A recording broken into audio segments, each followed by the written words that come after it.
Buenas noches, queridos hermanos y hermanas de la amada Iglesia Bautista de Conchalí. Siendo las 8:17 minutos, eh, estoy dando comienzo a este nuevo video devocional.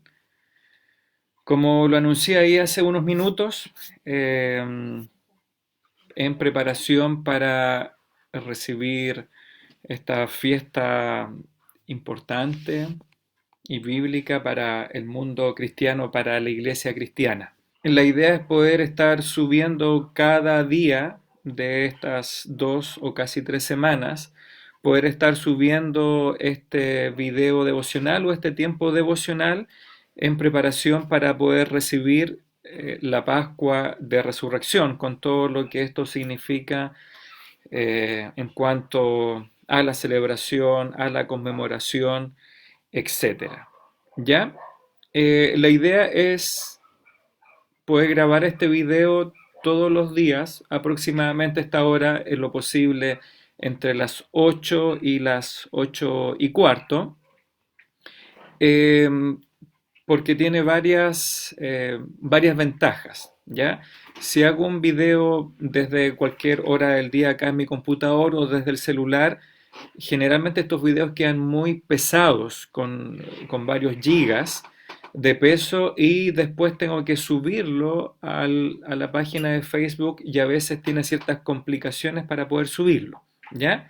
Pero la gran ventaja de poder hacerlo online o en vivo es que no hay que pasar por ese proceso de grabación y después subir el, el video, ¿ya? Así que cuando lo hacemos de esta manera, no es necesariamente para que ustedes estén conectados obligatoriamente a esta hora, sino porque es lo más ventajoso y lo más sencillo para poder hacer el video y para poder dejarlo alojado acá en este grupo, donde una vez que se termina de grabar el video, usted puede escucharlo en la noche, al otro día o en el momento que usted quisiera. Ahí usted está viendo en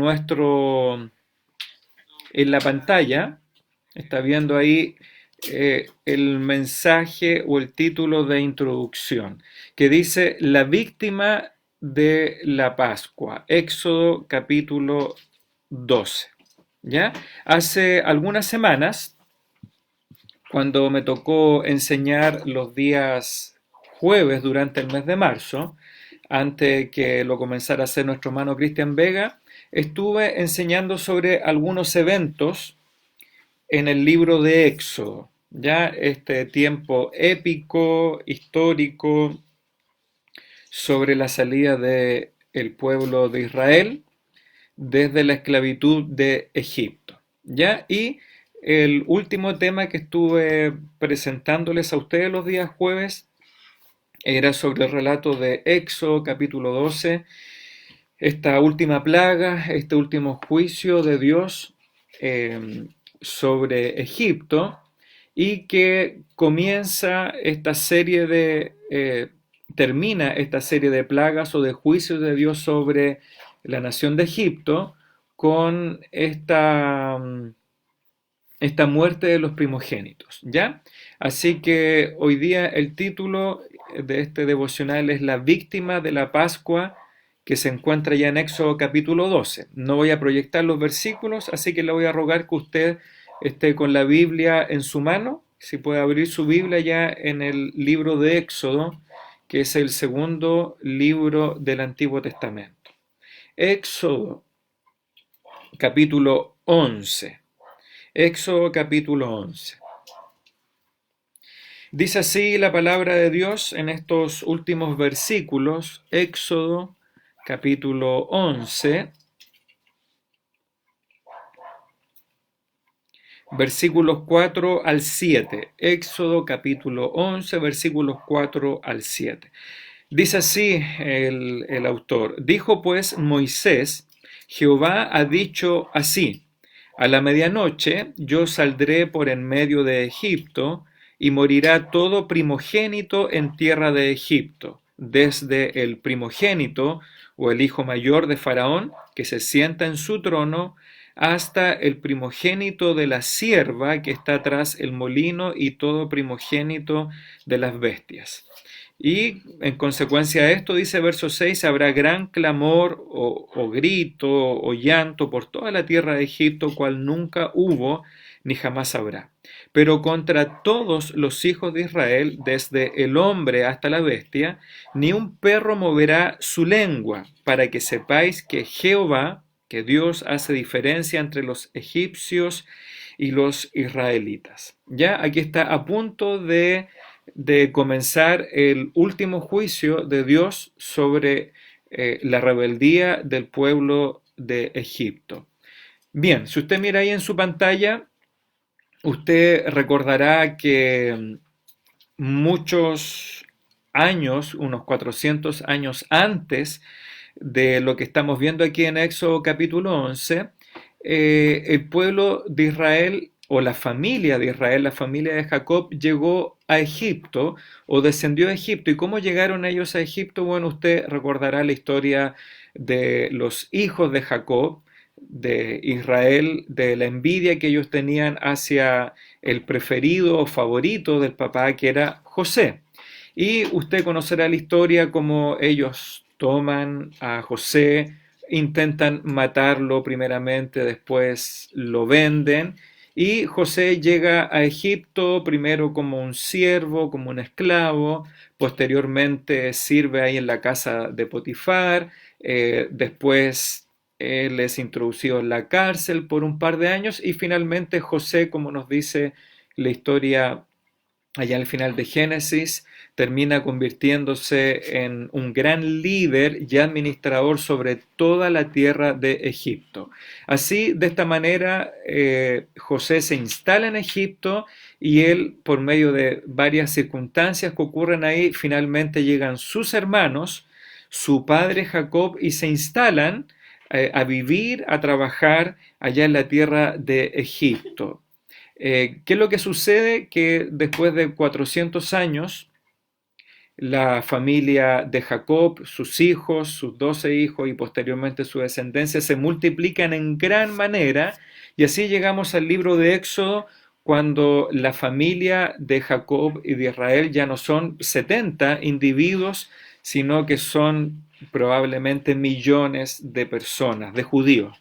¿Y qué es lo que sucede? Que los judíos ahora ya no son los israelitas ya no son una familia poderosa, que vive privilegiadamente en Egipto, sino que ahora son esclavos, están sometidos bajo el duro yugo o la dura cerviz de Faraón. Y así entonces nos encontramos con una nación de millones de israelitas que están sometidos bajo la maldad y bajo la espada y la dureza de Faraón. Era tanta la multiplicación de los israelitas que llega un momento en que Faraón y los egipcios le temen al gran. Y ahí viene este momento cuando Faraón manda asesinar, manda a aniquilar a los israelitas varones que iban naciendo. Después, en este momento es cuando Dios elige a este bebé, a este pequeño Moisés, porque tiene un destino para él, tiene un llamado especial donde Dios tiene que salvar a Moisés ahí en este barquito, ¿verdad? En este botecito donde la mamá de Moisés lo tira a las aguas del Nilo, después lo toma la hija de Faraón y finalmente Moisés en aproximadamente 40 años se transforma en un líder preparado académicamente, políticamente, en las mejores escuelas de Egipto. Ustedes ya conocen la historia. El Señor toma a Moisés, a su hermano Aarón, para libertar al pueblo de Israel y para sacarlos de Egipto. ¿Con qué propósito? Con el propósito de que el pueblo de Israel vaya y suba a la tierra prometida ya en Canaán, pero para eso Moisés y Aarón, junto con los otros judíos o israelitas, iban a tener que pasar por la dureza y por la rebeldía del corazón de Faraón. Así, Dios entonces manda estos 10 juicios o estas 10 plagas para quebrantar el corazón de Faraón, para que finalmente él pueda darle la libertad esperada al pueblo de Israel. Y a propósito de esto, ¿verdad? Es que podemos también hacer algunos paralelos para nuestros tiempos de esta plaga, de esta epidemia y de este virus que no solamente Chile, sino todo el mundo está sufriendo.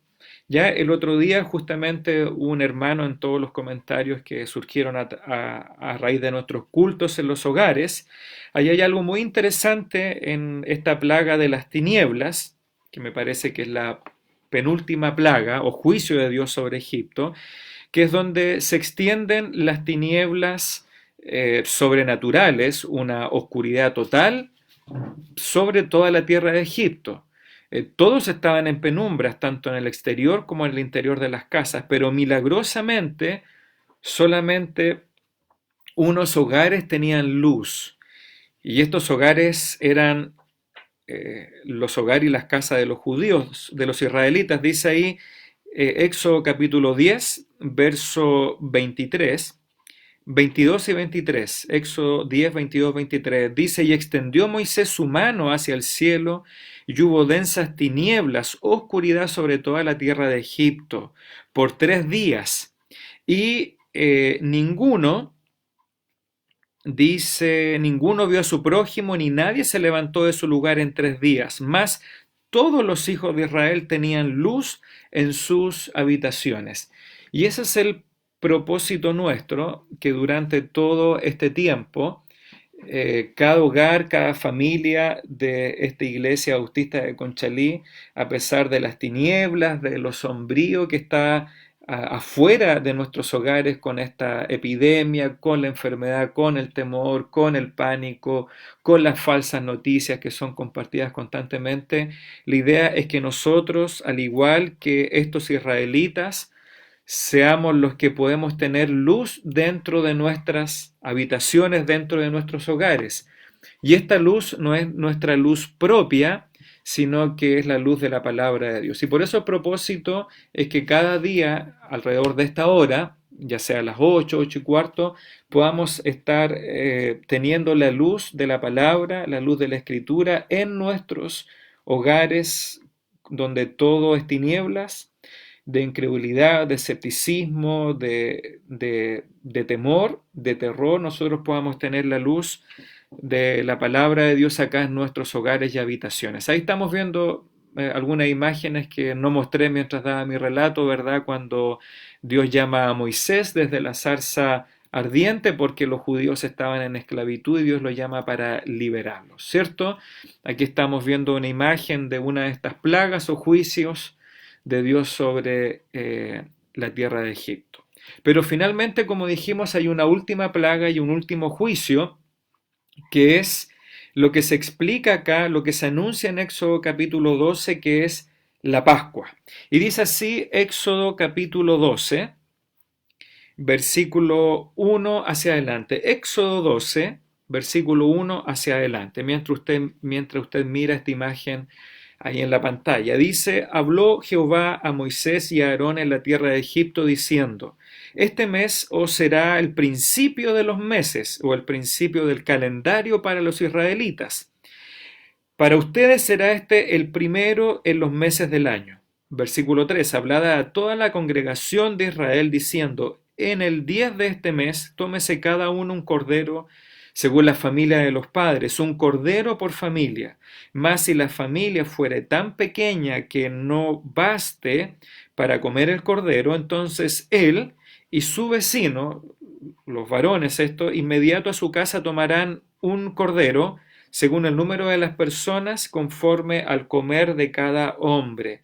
Haréis la cuenta sobre el cordero, el animal será sin defecto, macho de 1 año, lo tomaréis de las ovejas o de las cabras, y guardaréis a este animalito hasta el día 14 de este mes, y lo inmolará o lo sacrificará, lo matará toda la congregación del pueblo de Israel entre las 2 tardes. ¿Y qué van a hacer con este cordero o cabrito? Versículo 7, tomarán de la sangre de este animal y la pondrán en los dos postes y en el dintel de las casas en que lo han de comer, es decir, las dos verticales de la puerta y el horizontal superior en la casa o de la casa. Versículo 8. Y aquella noche comerán la carne asada al fuego y panes sin levadura. Con hierbas amargas lo comerán. Ninguna cosa comeréis de él cruda, ni cocida en agua, sino asada al fuego, su cabeza con sus pies y sus entrañas. Ninguna cosa dejaréis de este animal hasta la mañana, y lo que quedare hasta la mañana lo quemaréis en el fuego. Y lo comeréis así, de esta manera, ceñidos vuestros lomos o vuestra ropa lista, preparada sobre ustedes, el calzado en vuestros pies, no tenían que estar descalzos, sino con sus zapatos puestos, y vuestro bordón o un bastón, un palo ahí, en vuestra mano, y lo comeréis apresuradamente. Dice, es la Pascua de Jehová. Es esta fiesta de Jehová. La palabra Pascua en hebreo dicen los especialistas que significa pasar, pasar por alto. Ya dice versículo 12, ¿por qué será la Pascua? Porque yo pasaré, dice Jehová, aquella noche por la tierra de Egipto y heriré a todo primogénito o hijo mayor en la tierra de Egipto, así el primogénito de los hombres como de las bestias. Y ejecutaré mis juicios en todos los dioses de Egipto, yo Jehová. Cuando dice yo Jehová, es literalmente que él está firmando este juicio o esta declaración. Versículo 13, esto es muy importante. Y la sangre de este animal os será por señal en las casas donde vosotros estéis. Y Dios dice, veré la sangre y pasaré, el Pesaj, la Pascua, pasaré de vosotros, pasaré por alto de sus casas, y no habrá en ustedes, en sus casas, en sus familias, no habrá plaga de mortandad cuando hiera la tierra de Egipto. Segunda cosa importante, primero es que la sangre iba a ser por señal en las casas, para que cuando Dios pasara, viera esta sangre en la puerta y él no iba a matar al primogénito de esa familia israelita. Segunda cosa importante, este día, el día de la Pascua, en ese momento y para siempre en el calendario, os será en memoria, en recuerdo, conmemoración, y lo celebraréis como fiesta solemne para Jehová durante vuestras generaciones, por estatuto perpetuo lo celebraréis. ¿Ya? Acá hay una explicación de lo que va a suceder esa noche. Esa noche, sobre toda la tierra de Egipto, desde Faraón hasta el último esclavo y las bestias, los animales, iba a haber una plaga, un juicio. ¿Y cuál es el juicio de Dios? La muerte de cada primogénito de cada familia egipcia. ¿Ya? Los israelitas podían salvar la vida de sus hijos primogénitos. ¿Cómo? Sacrificando este cordero con estas características, o el cabrito, sacrificándolo y con su sangre, la sangre de este cordero, pintar el marco de la puerta. La única manera de salvar la vida de los primogénitos era matando, sacrificando en su lugar la vida de este cordero o de este cabrito. Es decir, estos animalitos iban a sustituir o iban a tomar el lugar aquella noche de la vida de los primogénitos. Después usted puede seguir leyendo en el versículo 15 otros detalles de esta fiesta. Pero quiero ir ya terminando en el final de este relato, cuando dice en el versículo 21, Éxodo 12, 21, y Moisés, este libertador de Israel, el libertador humano, convocó a todos los ancianos de Israel, los líderes, y les dice, sacad y tomaos corderos por vuestras familias y sacrificad la Pascua. Y tomad un manojo de hisopo, que era un ramito de alguna verdura, ya que podía, algunos dicen que podía ser el orégano, con este ramito, este hisopo, dice, mojado en la sangre que estará en el lebrillo o este lavatorio, este pocillo, y untad el dintel y los dos postes con la sangre que estará en este pocillo o lebrillo con la sangre. Ninguno de vosotros salga de las puertas de su casa hasta la mañana.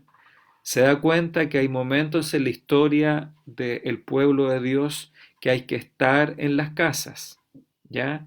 No hay momentos para estar, hay momentos donde no es necesario estar en el tabernáculo, en el templo, afuera, como al parecer algunas iglesias lo hicieron y pusieron en riesgo la salud de su congregación, de su comunidad. En este momento Dios manda, dice, ninguno de vosotros salga de las puertas de su casa hasta la mañana. ¿Por qué?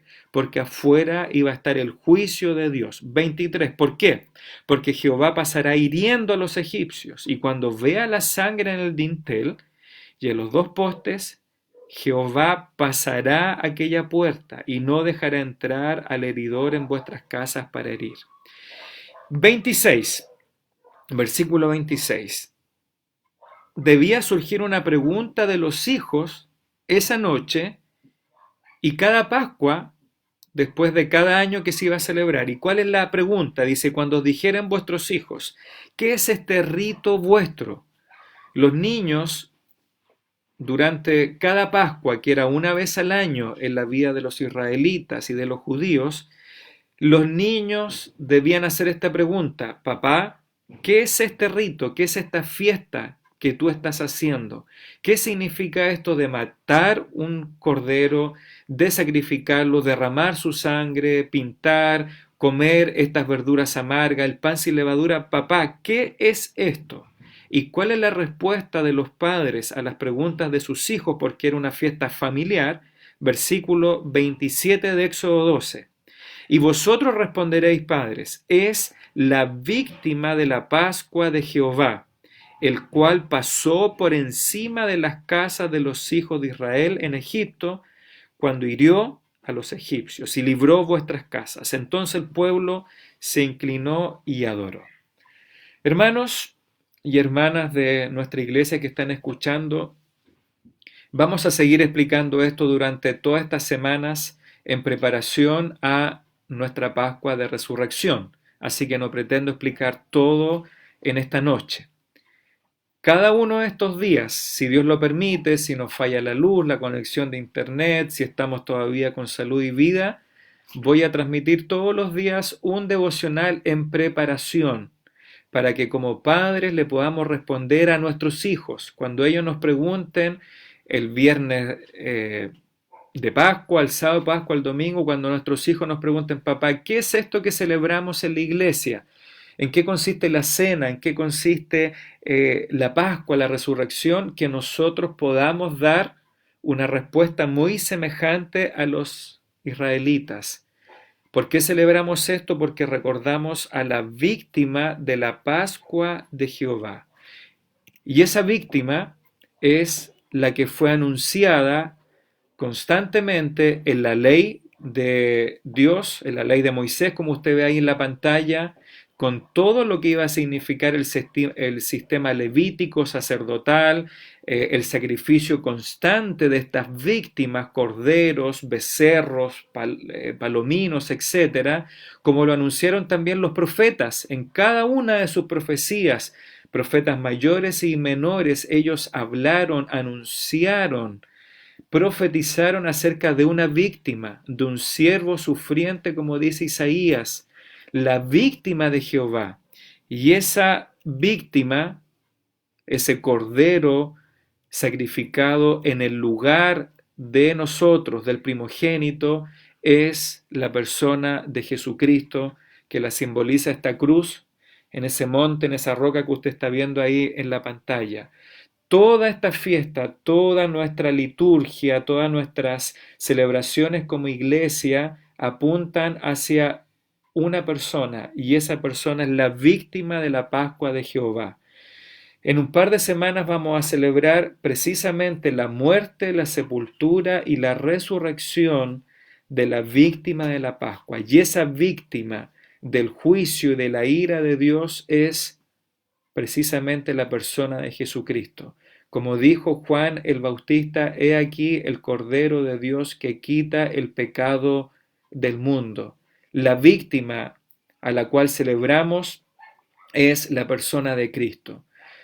Pero la víctima, el Señor Jesucristo, no se quedó solamente como aquel que murió y fue sepultado, sino que también lo recordamos como aquel Cordero victorioso que se levantó al tercer día de entre los muertos para decirnos y para publicar que Él murió por nuestros pecados y resucitó al tercer día conforme a las Escrituras para darnos vida eterna. Así que hermanos y hermanas, en estos días de plaga, de epidemia, de enfermedad, de temor, de tinieblas alrededor nuestro, hermanos, no son las noticias, no son las falsas noticias, no son estos consejos de salubridad, algunos verdaderos, otros falsos, no son las palabras del gobierno, del presidente ni del ministro las que nos van a dar paz, seguridad, tranquilidad y confianza. El único al cual tenemos que mirar, el único que va a corregir nuestras vidas, que nos va a dar paz, tranquilidad y esperanza, es el Cordero de Dios, el Señor Jesucristo.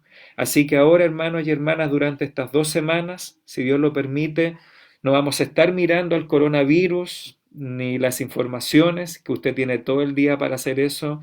Durante esta media hora, 40 minutos, cada día vamos a estar mirando al Evangelio, que es la persona de Cristo, porque Él es nuestra esperanza, Él es nuestra salvación. Así que hoy día comenzamos esta serie de devocionales recordando a la víctima de la Pascua, pero que se levantó triunfante en aquel domingo de resurrección. Hermanos y hermanas, que Dios les bendiga. Este video va a terminar ahora. Yo estoy aquí con mi familia alrededor. Están haciendo un gran sacrificio de estar en silencio, pero como familia estamos compartiendo. Y si usted no pudo conectarse ahora en vivo, este video queda alojado ahí en nuestro grupo de Facebook y poder escucharlo en la noche, durante el día o cuando usted lo desee. Un abrazo y sigamos celebrando a la víctima de la Pascua, que es el Señor Jesucristo, pero la víctima triunfante, porque Él ganó sobre la muerte, sobre el pecado, para darnos vida eterna. Que Dios les bendiga.